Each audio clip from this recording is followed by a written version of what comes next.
Hello mga Lodi Cakes!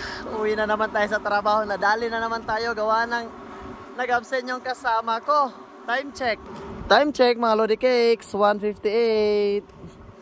So yun mga Lodi Cakes. Nadali na naman tayo. Gawa na yung kasama natin is nag-absent. So tayo yung pinalit. Imbis na alas 12 lang sana tayo. Pumasok tayo kanina alauna ng hapon. Uwi sana alas 12. So naging alas 2 na tayo. So kantahan lang natin yan, no?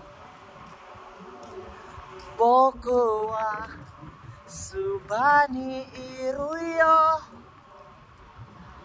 君を笑わせるから桜舞う季節数え君と歩いてよくねえKaya paulit-ulit ko sinasabi mga lord sa aking mga video, sa aking mga vlog dito sa Japan. Kung hindi man lang nababa ng 30 lapad yung sahod mo sa inyong company, yung gross mo, hindi mo lang bumaba ng 30 lapad yung gross mo, huwag ka nang lumipat ng ground handling. Kasi dito sa ground handling talaga, marami na akong makasama dito na napakalalaki ng mga katawan at sanay na sanay sila sa balagbagan sa Pinas. But ang nangyari talaga, hindi talaga sila nagtagal dito sa ground handling, talagang umalis. Na talaga sila, yung iba naman nagpalipat na ng kinaiseso, yung cleaning, yung iba naman talaga umalis na talaga, umayaw talaga sila sa trabaho, umuwi na ng Pinas yung iba. Kaya bago kayo magdesisyon na lumipat ng ground handling, talagang pag-isipan nyo talaga kasi baka magsisi kayo, bahala kayo din. At least hindi ako nagkulang sa paalala sa inyong lahat. Tapos magtatanong na naman kayo na mahirap ka ba talaga yung trabaho sa ground handling, kasi bakit marami nag-aalis na tumayo sa trabaho.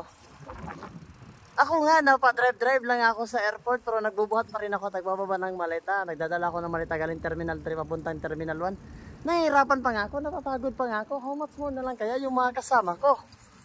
Na halos nandun na sila sa Genba, talaga nagbubuhat na sila ng maleta, nagkakarga, nagbababa. Diba? Tapos ito pa, malupit.